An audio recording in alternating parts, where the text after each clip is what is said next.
عباسی خلیفہ ہیں، خلیفہ مامون، خلیفہ مامون، خلیفہ مامون کے دربار میں امام بیہقی رحمہ اللہ نے نقل کیا ہے، ایک شخص آیا، یحییٰ ابن اقسم رحمہ اللہ ایک عالم دین ہے، وہ بیان کرتے ہیں کہ ہم خلیفہ کے پاس بیٹھے ہوئے تھے، داخلہ یہودی، ایک یہودی آیا، اور عام نہیں تھا، یہودی بھی عالم دین تھا، یہودی عالم دین خلیفہ مامون، عباسی خلیفہ مامون کے پاس آیا، بیٹھا، فتکلم فاحسن الکلام، گفتگو کی اور بڑی اچھی گفتگو کرتا تھا، اپنے مسلک اور مذہب کے مطابق دینی گفتگو، بڑی اچھی گفتگو کی۔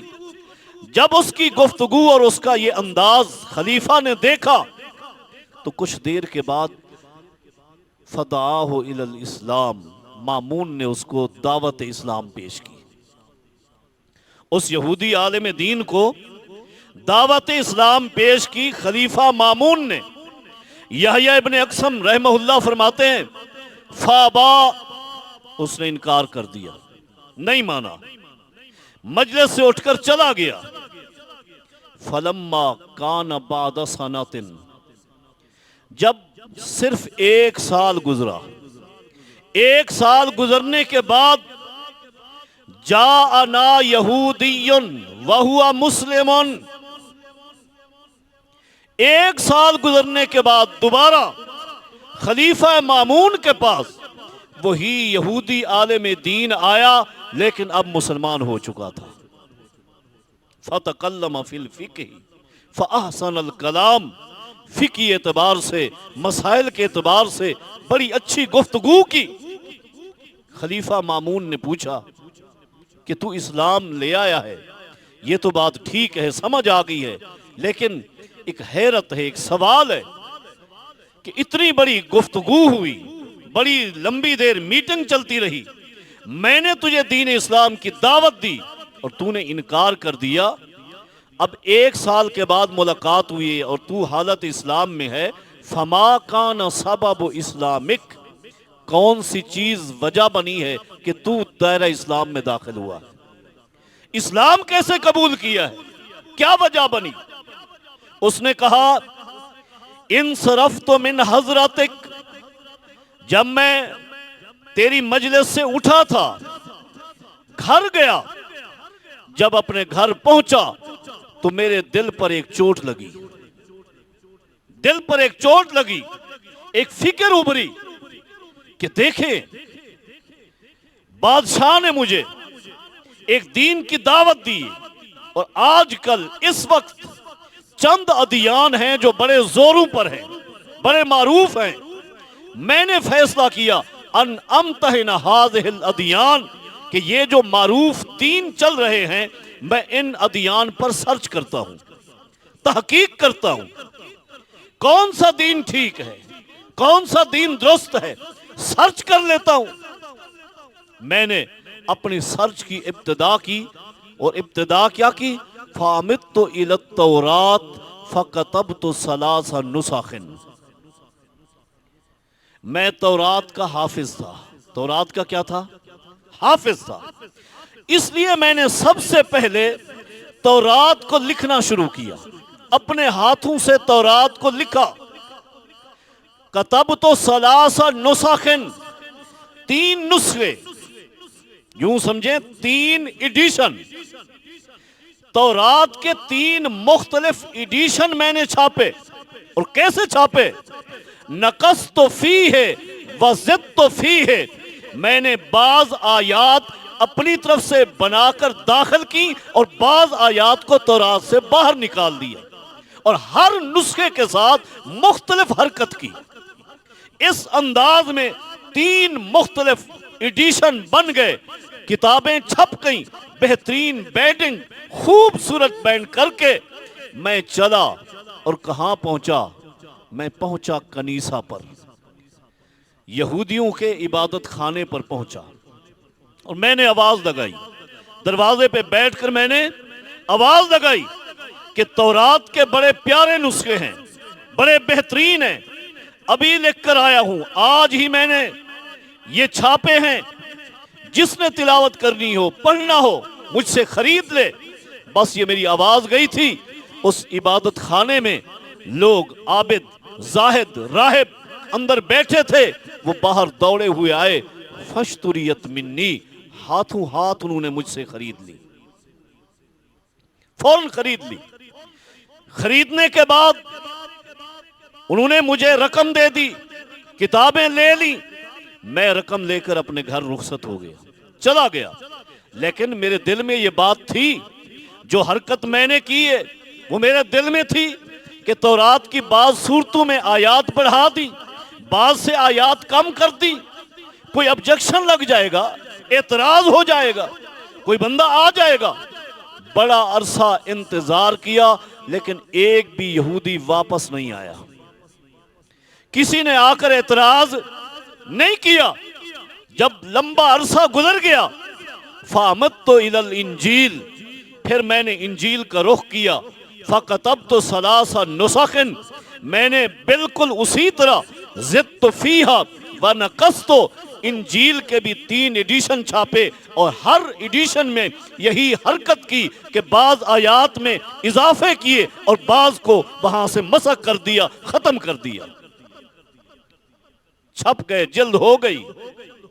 فَأَتَيْتُ الْبِيعَةَ، میں عیسائیت کے عبادت خانے کی طرف آیا، میں نے وہی آواز لگائی، عیسائی دوڑتے ہوئے آئے، باہر آئے، فَاشْتُرِيَتْ مِنِّي، فوراً مجھ سے وہ 3 ایڈیشن خرید لیے، رقم دے دی، چلے گئے۔ میں نے کچھ انتظار کیا کہ کوئی اعتراض کرے گا، آبجیکشن لگ جائے گا، کسی نے کچھ نہیں کیا۔ اب میں نے کیا کیا، فَعَمِدْتُ إِلَى الْقُرْآنِ، میں نے قرآن کریم کا نسخہ اٹھایا۔ قرآن کریم کا میں حافظ نہیں تھا، تورات و انجیل کا تو میں حافظ تھا، اب میں نے قرآن کریم اٹھایا، اپنے سامنے قرآن کریم کو رکھ دیا اور لکھنا شروع کر دیا۔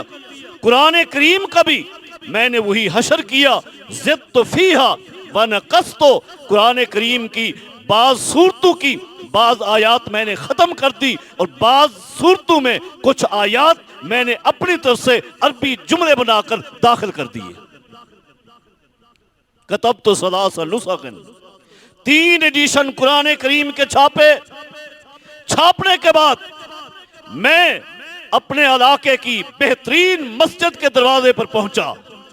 یہاں بڑے پیسے والے مالدار لوگ ہوں گے، شوق میں خریدیں گے، خوبصورت بینڈنگ کی، بڑی زیب و زینت کے ساتھ مسجد کے دروازے پہ میں نے آواز لگائی، لوگ باہر آئے، فوراً خریدنا شروع کر دیے۔ لیکن اے مامون سنیے، اللہ کی قسم ہے ابھی تک آخری نسخہ میرے ہاتھوں میں موجود تھا، لوگ واپس آئے، فَرَمَوْهُ، انہوں نے میری گود میں وہ نسخے جو خریدے تھے پھینک دیے اور کہنے لگے تو کذاب انسان ہے، تو قرآن کریم پر ظلم کر رہا ہے، تو نے اضافہ کیا ہے، یہ کمی کی ہے، یہ اضافے ہیں، یہ کمیاں ہیں، یہ قرآن کریم نہیں ہے، ہم اس کو قرآن کریم نہیں مانتے، جا واپس لے جا۔ فَذَلِكَ سَبَبُ اسلامی، اے مامون میرے اسلام کا سبب یہی ہے، یہی سرچ، یہی تحقیق میرے اسلام کا سبب ہے۔ حضرات آج ہم بھی اپنے ساتھیوں سے یہی کہتے ہیں کہ ایک مسجد سے آواز کچھ آتی ہے، دوسری مسجد سے دوسری آواز آتی ہے، تیسری مسجد سے تیسری آواز آتی ہے، یہ ساری آوازیں آپ کے کانوں میں پہنچتی ہیں۔ آپ کو اللہ نے دماغ دیا ہے، علم دیا ہے، وقت دیا ہے، آپ سرچ کریں۔ آپ جدید اس دور میں موجود ہیں کہ جو نیٹ کا دور ہے، آپ سرچ کریں، ایک جملہ ایک لفظ لکھیں، فوراً ساری کی ساری احادیث اور آیات جمع ہو کر آپ کے سامنے آ جاتی ہیں۔ پھر بھی آپ سرچ نہ کریں، تحقیق نہ کریں تو اس کے مجرم آپ خود بنتے ہیں۔ اس شخص نے سرچ کیا ہے، تحقیق کی، دین اسلام قبول کر لیا، قرآن کریم کی یہ شان، واپس آیا۔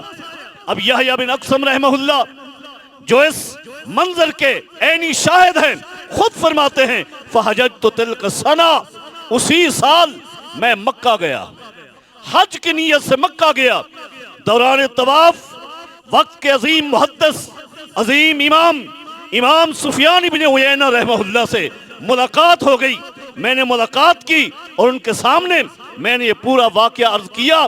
جو ہی واقعہ سنا امام سفیان ابن عیینہ رحمہ اللہ نے مجھے فرمایا کہ یہ واقعہ سچ ہے، درست ہے، تصدیق ذالک فی کتاب اللہ. میں اس پورے واقعے کو سچ مانتا ہوں اس لیے کہ اس کی تصدیق خود اللہ کا قرآن کرتا ہے. میں نے ان سے پوچھا کیسے؟ قرآن کریم اس کی تصدیق کیسے کرتا ہے؟ امام ابن عیینہ رحمہ اللہ نے فرمایا اللہ رب کریم نے تورات نازل کی، انجیل نازل کی. دونوں کتابیں نازل کرنے کے بعد اللہ رب کریم نے ان کا تذکرہ کرتے ہوئے قرآن کریم میں فرمایا ہے بِمَسْتُحْفِظُوا مِن کتاب اللہ من شیء.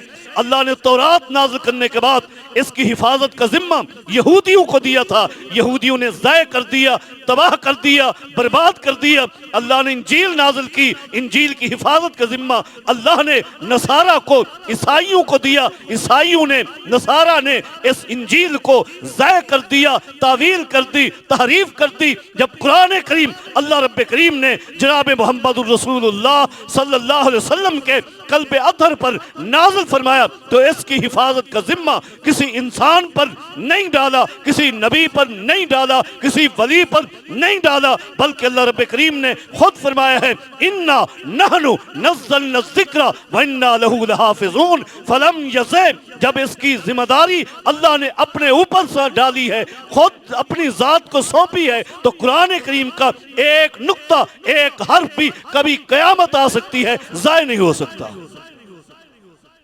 یہ وہ کتاب ہے، وہ عظیم کتاب ہے. حسن بصری رحمہ اللہ فرماتے ہیں لا یاتیہ الباطل من بین یدیہ ولا من خلفہ. اللہ فرماتے ہیں قرآن کریم وہ کتاب کہ باطل نہ اس کے آگے سے داخل ہو سکتا ہے نہ پیچھے سے. معنی کیا ہے؟ حافظہ اللہ من الشیطان.